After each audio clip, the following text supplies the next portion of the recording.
मैं इस्तीफा दे दूंगा कि इसमें बहुत भ्रष्टाचार है, ताकि आने वाले विधानसभा में मैं पुनः यह जाकर कहूं कि नगर परिषद में यह भ्रष्टाचार था, लूट खसोट था, इसलिए मैंने अपने त्याग पत्र दे दिया और बड़ा ओहदा लेकर सरकार के यहाँ जाएंगे। अब वहां सुधार करने, नगर परिषद में इनसे कोई सुधार नहीं। मैं आपके माध्यम से एक और बात बता देता हूं। 12 बैठक हुआ, 12 बैठक में एक बार भी उप चेयरमैन इस सदन में बोलने के काम नहीं की, किसी भी जनता की जन समस्या को उठाने की काम नहीं की, किसी भी वार्ड के नली गली बनाने की काम नहीं की, किसी भी भ्रष्टाचार के बारे में सदन में बोलने की काम नहीं की। अब 4 दिन में कहती है रोड बनवाने के लिए, 4 दिन में कौन सा रोड बन पाएगा, जिसमें एक वार्ड नंबर 27 के पार्षद मैं रोड नहीं बनवाया, जगदीश वार्ड पार्षद इन्होंने रोड नहीं बनाया, और सदन के एक सशक्त कमेटी का मेंबर बबन सिंह, ये 3 आदमी हम लोगों ने मात्र प्रेम स्वरूपन के लाख प्रेशर के बाद भी हम लोगों ने रोड का निर्माण नहीं। जो रोड बना 109 रोड, उस पर उप मुख्य पार्षद के प्रतिनिधि कम से कम 20 वार्डों का रोड वो खुद बनवाया है, जिसमें एक यहाँ पर बैठा है हरौली गांव में, इनके वार्ड में उन्होंने बनवाया है। इसी तरह कई वार्डों में रोड का निर्माण कराया और उनका बनाया हुआ रोड सारा क्षतिग्रस्त हो गया। तो मैं पूछना चाहता हूं, जो आरोप आप लगा रहे हैं, तो आपके द्वारा जो 20 रोडों बनाया गया, वो 20 रोड कैसे टूट गया? आप कहां घोटाला कर लिए? इस अपने घोटाले के बारे में आपने कोई उजागर नहीं किया। नगर पालिका अधिनियम के तहत कोई भी पार्षद या मुख्य पार्षद या उप मुख्य पार्षद 3 बार सदन में अगर उपस्थित नहीं होता है, कोई कारण अपना स्पष्ट नहीं करता है, और जनता की जिम्मेवारी के बिना निर्वाह किए हुए अगर 3 बार वो सदन में उपस्थित नहीं होता है, तो स्वतः ही उसकी सदस्यता रद्द हो जाती है। आप लोग को पहले बहुत बहुत बधाई कि आप लोगों ने हम लोगों की बात सुनने के लिए यहाँ उपस्थित हुए। कॉन्फ्रेंस करने के कारण यही हुआ कि कल नगर परिषद के उप चेयरमैन इशरत बानो द्वारा त्याग पत्र दिया गया बक्सर नगर परिषद, जो बिल्कुल न्यायकुल ये त्याग पत्र नहीं है। त्याग पत्र इशरत बानो जी ने कार्यपालक पदाधिकारी के नाम से प्रेषित किया है, जबकि नगर पालिका अधिनियम में स्पष्ट रूप से लिखा गया है कि मुख्य पार्षद अगर त्याग पत्र देता है तो सरकार को संबोधित करके सरकार को सचिव को उसको त्याग पत्र देना है, और उप मुख्य पार्षद अगर त्याग पत्र देता है तो मुख्य पार्षद को संबोधित करते हुए अपने हस्ताक्षर में लिखकर सदन के ऊपर अपने प्रस्तुत करेगा, तब जाकर उसकी मंजूर होगी। इसलिए ये मुख्य पार्षद के इस्तीफा सरासर एक ड्रामा है, एक प्रशासनिक पर कार्रवाई करने की, दबाव डालने के प्रशासन पर यह प्रतिक्रिया उनके प्रतिनिधि के द्वारा चलाया गया है। इनके इस्तीफा देने की कोई मर्जी नहीं है, इसलिए कि दिनांक मैं 30/10/2024 को एक मुख्य पार्षद को एक मैंने आवेदन पत्र दिया था, जो कि कापी मैं आप लोग को प्रेषित करूंगा।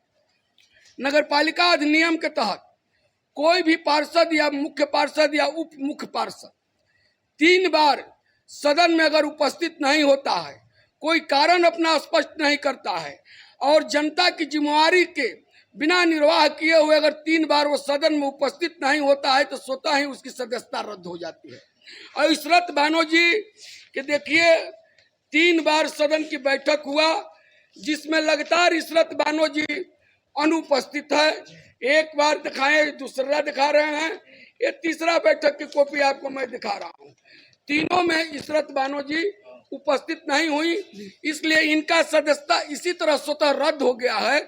तो इन्होंने जब ये मालूम हो गया कि मेरी सदस्यता अब जाने वाली है, तो आनन फानन में अपनी प्रतिष्ठा बचाने के लिए, जनता की झूठी लोकप्रियता हासिल करने के लिए उनकी प्रतिनिधि कि मैं इस्तीफा दे दूंगा कि इसमें बहुत भ्रष्टाचार है, ताकि आने वाले विधानसभा में मैं पुनः यह जाकर कहूं कि नगर परिषद में यह भ्रष्टाचार था, लूट खसोट था, इसलिए मैंने अपने त्याग पत्र दे दिया और बड़ा ओहदा लेकर सरकार के यहाँ जाएंगे। अब वहां सुधार करने, नगर परिषद में इनसे कोई सुधार नहीं हो पाया। मैं आपके माध्यम से एक और बात बता देता हूं। 12 बैठक हुआ, 12 बैठक में एक बार भी उप चेयरमैन इस सदन में बोलने के काम नहीं की, किसी भी जनता की जन समस्या को उठाने की काम नहीं की, किसी भी वार्ड की नली गली बनाने की काम नहीं की, किसी भी भ्रष्टाचार के बारे में सदन में बोलने की काम नहीं की। उनके प्रतिनिधि के द्वारा फेसबुक के माध्यम से मैंने देखा तो हमने उस पर कमेंट करके लिखा कि आपके पास अगर नगर परिषद में भ्रष्टाचार हो रहा है और आपके पास पर्याप्त सबूत है तो सदन में सबूत के साथ आप उपस्थित होने की कृपा करें। ऐसा नहीं है कि किसी पार्षद और उप मुख्य पार्षद के साथ अन्याय होगा और हम लोगों जैसा सामाजिक आदमी बैठकर यहाँ देखते रहेगा। लेकिन उप मुख्य पार्षद का प्रतिनिधि चाहे उप मुख्य पार्षद एक बार भी भ्रष्टाचार के कोई भी कॉपी सदन के पटल पर उन्होंने प्रस्तुत नहीं किया, न दिखाने के काम की कि कहाँ घोटाला हुआ। वित्तीय उनके प्रतिनिधि के द्वारा यह कहा जा रहा है कि करोड़ों रुपया का रोड बना जो 3 माह में ही टूट गया। यह बिल्कुल जो कह रहे हैं सही है। मैं अगर ये सामने होते तो मैं प्रश्न करता कि जो रोड बना 109 रोड, उस पर उप मुख्य पार्षद के प्रतिनिधि कम से कम 20 वार्डों का रोड वो खुद बनवाया है, जिसमें एक यहाँ पर बैठा है हरौली गांव में, इनके वार्ड में उन्होंने बनवाया है। इसी तरह कई वार्डों में रोड का निर्माण कराया और उनका बनाया हुआ ही रोड सारा क्षतिग्रस्त हो गया। तो मैं पूछना चाहता हूं, जो आरोप आप लगा रहे हैं तो आपके द्वारा जो 20 रोडों बनाया गया वो 20 रोड कैसे टूट गया? आप कहाँ घोटाला कर लिए? इस अपने घोटाले के बारे में आपने कोई उजागर नहीं किया। 20 रोड किसने बनाया था? वो उप मुख्य पार्षद के प्रतिनिधि और उप मुख्य पार्षद के पति रामजी सिंह और इशरत बानो की पति, वो टूट गया। वो भी रोड टूट गया। उस वक्त कार्यपालक पदाधिकारी प्रेम स्वरूपम थी और यही उसकी ट्रांसफर हो गई थी। वो तमाम पार्षदों को बुलाई और कही कि जिसको जितना रोड बनवाना है नली छोड़कर वो ढलवा ले। जिसमें हमने कहा कि क्या घबराहट है मैडम, अफसर आएगा अफसर जाएगा। आप 4 दिन में कहती है रोड बनवाने के लिए, 4 दिन में कौन सा रोड बन पाएगा?